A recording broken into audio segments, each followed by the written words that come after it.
Bangladesh cricket দল আজ এমন একটা ম্যাচ খেলেছে যেটা দেখে আবুধাবির মরুভূমিতেও ঘাম ঝরছে। হ্যাঁ বন্ধুরা, আফগানিস্তানকে ৮ রানে হারিয়ে টাইগাররা বলছে মিয়া ভাই এখনো গেম অন।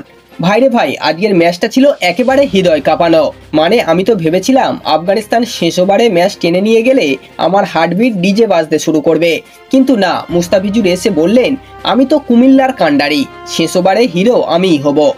বন্ধুরা, এবার আসি ব্যাটিং এর কথায়। সাইফ আর তানজিদ শুরুতেই এমন ব্যাটিং করলো মনে হচ্ছিল তারা বল মারছে না, বরং আফগানিস্তান বোলারদের টিকটক ভিডিও বানাচ্ছে। তানজিদ তো এমন মারলো ৩২ বলে ৫২ রান। এ তো একেবারে বাংলাদেশের পকেট ডায়নামো। আর লিটন দাস, ওহো, ক্যাপ্টেন লিটন আজ ব্যাট হাতে এলেন, কিন্তু রান তুললেন মাত্র ৯। মানে দর্শকরা ভাবলো এই বুঝি গিয়াছে, আবারও পুরনো সিনেমা চালু হয়ে গেল। বাংলাদেশ ১৫৪ রান করলো। এখন ভাবছেন আফগানিস্তান তো চেজিং মাস্টার, কিন্তু হায় হায়, ওদের ব্যাটসম্যানরা খেলতে নেমে এমন মূর্তি ধরলো যেন তারা রান করছে না, বরং স্লো মোশন ডান্স করছে। গুরবাজ খেললো ঠিক আছে, তিনি করলেন ৩৫ রান, কিন্তু বাকিদের অবস্থা দেখে মনে হচ্ছিল ভাই গুগলি বুঝতে গিয়ে গুগল সার্চ করতে লাগলো। রশিদ খান ব্যাট হাতে নামলেন আর তিনি করলেন মাত্র ২০ রান, কিন্তু শেষে হাওয়া হয়ে গেলেন। মানে রশিদ ভাই তো আজ অলরাউন্ডার না, অলরাউন্ডার অ্যান্ড আউট।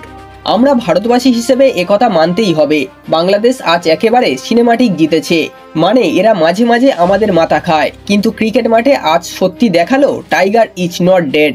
আসলে সিরিয়াসলি বললে আজকের জয় বাংলাদেশের জন্য শুধু একটা জয় নয়, এটা তাদের এশিয়া কাপে বেঁচে থাকার শেষ লাইফ লাইন। স্পিন আক্রমণ, মুস্তাফিজুরের ডেথ ওভার, সব মিলিয়ে এটা ছিল চাপ সামলানোর ক্রিকেট। এমন জয় দলকে আত্মবিশ্বাস দেয়। তো ভাই সব বলুন তো, আজকের এই ম্যাচ দেখে আপনাদের কি মনে হয়েছে? বাংলাদেশি বোলাররা আসলেই স্পিনার ম্যাজিক দেখালো? কমেন্টে জানাবেন।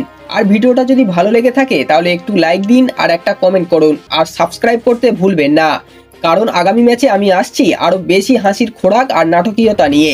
ততক্ষণ পর্যন্ত ক্রিকেটকে ভালোবাসুন আর মজা কাটান।